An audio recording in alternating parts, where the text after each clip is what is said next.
Hello student, সৃষ্টি coaching রুমের পক্ষ থেকে সবাইকে স্বাগতম। আশা করি সবাই ভালো আছো। তো তোমাদের এখন দেখাবো 9.1 এর 15 নম্বর অঙ্কটিকে সলভ করে। তো সবাই ধীরে সুস্থে ঠান্ডা মাথায় অঙ্কটি দেখো। আশা করি শেষ পর্যন্ত দেখলে অবশ্যই তোমরা পুরো অঙ্কটি খুব সহজে সমাধান করতে পারবে। তো দেখো আমাদের এই অঙ্কটা কি দেয়া আছে, আমাদের অঙ্কটা দেয়া আছে sin a divided by 1 minus cos a plus 1 minus cos a divided by sin a equal to 2 cosec a। এটা আমাকে প্রমাণ করে দেখাতে হবে। তো লেফট হ্যান্ড সাইডে এটা আছে, আমাদের রাইট হ্যান্ড সাইডে 2 cosec a প্রমাণ করে দেখাতে হবে। তো ইটস ওকে, চলো আমরা প্রমাণ করে দেখি।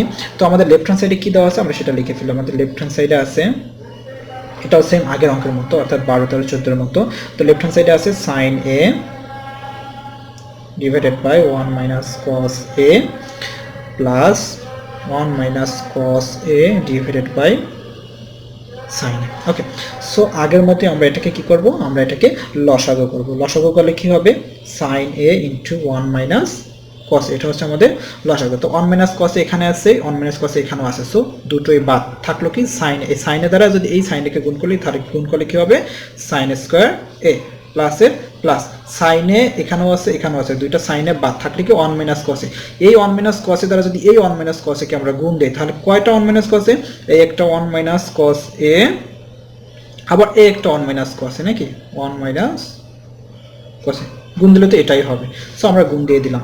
তো গুণ দেওয়ার ফলে নিচে কি থাকলো, নিচে থাকলো যে sin a into 1 minus cos a। ওকে, আর উপরে কি থাকে, তো দেখো উপরে আছে sin স্কয়ার a প্লাস, এখন দেখো 1 minus cos a into 1 minus cos a, তার মানে 1 মাইনাস cos a কয়টা, 1 মাইনাস cos a হচ্ছে দুইটা। তার মানে আমরা এটা সহজে লিখতে পারি যে 1 মাইনাস cos a তার উপরে হোল স্কয়ার। অফকোর্স এটা লেখা যায়, কোনো সমস্যা নাই। তো নিচে যা আছে আমরা তাই লিখে দেই যে sin a into 1 minus cos a।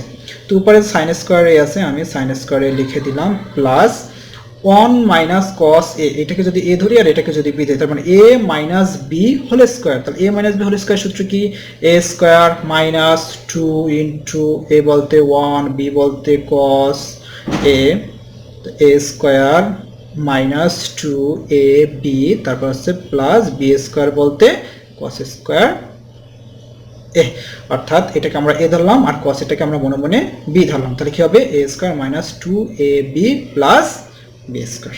অবশ্যই এটাকে আমরা এভাবে লিখতে পারি। তো নিচে কি আছে, নিচে আছে আমাদের sin a into 1 minus cos a। অনের উপরে স্কয়ার দিলেও হয়, না দিলেও হয়, তো তোমরা না দেওয়ারই ট্রাই করবো, কারণ অন তো অনই, ঠিক আছে। তো একটা জিনিস খেয়াল করো, এখানে আছে sin স্কয়ার a, এখানে আছে cos স্কয়ার a। আমরা এই দুটাকে একসাথে লিখতে পারি কিভাবে, sin square a plus cos square a। অবশ্যই আমরা একসাথে লিখতে পারি, যেহেতু যোগ আকারে আছে আমরা একসাথে নিয়ে আসলাম। বাকি আছে কি প্লাস 1 আর এখানে আছে মাইনাস 2 cos a, আমরা সবগুলোকে একসাথে গুণ করে দিলাম। ওকে, তো এখানে এখন কি হলো দেখো, নিচে যা আছে তাই থাকলো sin a 1 minus cos a, উপরে কি হলো, আমাদের এই একসাথে আনার সুবিধাটা কি হলো, আমরা একসাথে আনার সুবিধা এটাই হলো যে এই দুইটাকে মিলে আমরা একটা সূত্র লিখতে পারি, অর্থাৎ sin square a plus cos square a এটুকু সমান সমান আমরা লিখতে পারি 1, কারণ আমরা জানি sin square a plus cos square a equal two 1। থাকলো প্লাস 1 মাইনাস 2 cos a। অবশ্যই তোমরা বুঝতে পারছো যে আমি এটার মানিটা কি বোঝাতে চাচ্ছি।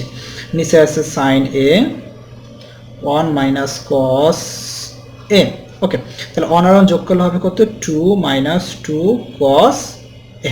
আমি প্রত্যেকটা অঙ্ক ভেঙে ভেঙে ধাপে ধাপে করানোর চেষ্টা করতেছি এবং খুব সহজভাবে সমাধান করার চেষ্টা করতেছি। তারপরেও যদি তোমরা না বুঝো অবশ্যই কমেন্ট বক্সে জানাবে, আমি তোমাদের এরপরও কিভাবে সহজ করে করা যায় আমি চেষ্টা করবো সেভাবে করার জন্য। তো ঠিক আছে, তো দেখো এখন আমি কি করতে পারি, আমি এখানেও 2 আছে এখানেও 2 আছে, আমি একটা 2 যদি কমন নেই তাহলে এখানে থাকলো কি 1 মাইনাস cos a, আর নিচে থাকলো কি, নিচে আছে sin a into 1 minus cos a। তো দেখো উপরে 1 মাইনাস cos a, নিচে 1 মাইনাস cos a, এই 1 minus cos a 1 minus cos a যদি বাদ যায় তাহলে উপরে থাকে কি, উপরে থাকে 2, নিচে থাকে sin a। তো দেখি আমাদের প্রমাণটা হয়েছে কিনা। আমাদের প্রমাণে কি বলছে, আমাদের প্রমাণে বলছে 2 cosec a, তার মানে আমাদের প্রমাণে শুধু 2টা প্রমাণ হইলো, এখন cosec এটা বাকি আছে। আমরা এখন cosec এটা প্রমাণ করে দেখি। তো দেখো আমাদের এখানে 2 যেহেতু প্রমাণ হয়ে গেছে, এটাকে আমি বাম পাশে রেখে দেই ইনটু, তাহলে এখন কি থাকলো 1 ডিভাইডেড বাই sin a। এখন আমরা জানি 1 বাই sin a মানেই তো হচ্ছে cosec a, তাহলে এটাকে আমরা কি লিখতে পারি 2 1 বাই sin a মানে হচ্ছে cosec এ, অর্থাৎ এটাই হচ্ছে আমাদের রাইট হ্যান্ড সাইড। আশা করি তোমাদের কাছে খুব সহজ মনে হয়েছে। তো সবাই অঙ্কটা বাসায় বসে বেশি বেশি প্র্যাকটিস করো, তাহলে আরও সহজ মনে হবে। তোমাদের যদি এই অধ্যায় সম্পর্কে কোনো সমস্যা থাকে অবশ্যই আমাকে কমেন্টে জানাবে, আমি সেই সমস্যার সমাধান দেওয়ার চেষ্টা করব। সবাই ভালো থাকো, খোদা হাফেজ।